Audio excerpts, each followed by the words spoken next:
The price of Bitcoin briefly hitting the $93,000 level before pulling back. It's up more than 150% this year. Let's talk about the crypto market and bring in Matthew Sigel, head of digital assets research at VanEck's. I thought, Matt, that it was definitely long in the tooth, this sort of mania. You say there's, at least for your work, that you don't necessarily see that yet in terms of whether it's totally overdone? Joe, we think it's just getting started. As we expected, Bitcoin saw this high volatility pump after the election.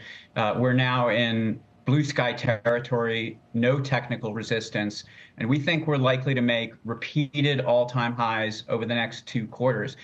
The same pattern played out 4 years ago. Between the election and the end of the year in 2020, Bitcoin doubled.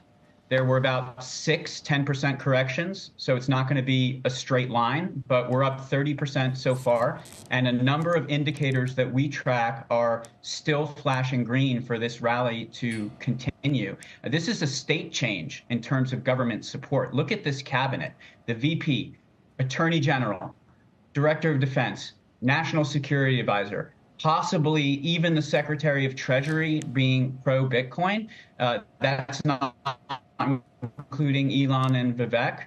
So the number of calls that I'm getting inbound from investment advisors who are at 0 and looking to get to 1%, or at 1% and looking to get to 3%, these calls are starting to accelerate, and we think the flows are going to follow. So our price target for this cycle is 180K. We think we can reach that next year. That would be 1,000% return from the bottom to the peak this cycle. That's still the smallest Bitcoin cycle by far. And double from here, basically. You look at weird things, Matthew, like, so Google search for Bitcoin is one of the things. So you would expect, if we were getting toppy, you would expect that was off the charts, and it's not yet? Google searches are nowhere near where they were 4 years ago.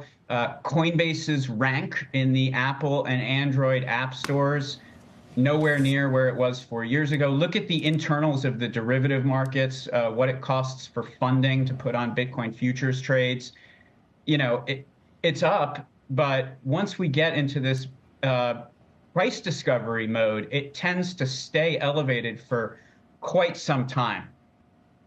What if Gensler's gone, as Trump said on day one, or someone said on day one? I mean, I could imagine that. I don't know when, though, it actually becomes a sell on the news, because I don't know. Maybe I'm just think that it's more of a mania move now than it actually is. But it just seems like it's been a heck of a move.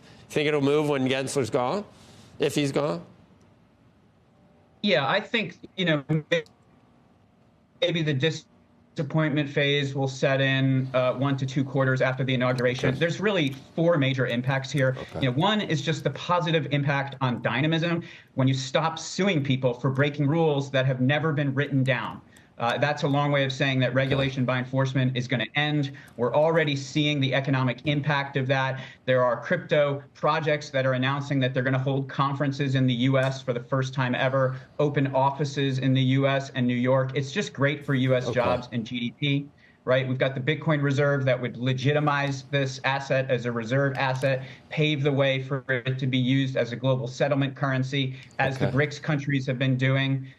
You know, President Trump recognizes the synergies between Bitcoin and AI. They are 2 sides of the same coin. If you want to have cheap AI, you're going to want to combine it with Bitcoin mining to take advantage of that cheap power. They're telling me we got, I don't know, Disney, Bitcoin. They're both important, obviously. But we got to get moving, and we got the CFO. But we appreciate your time today, Matt. Thank you.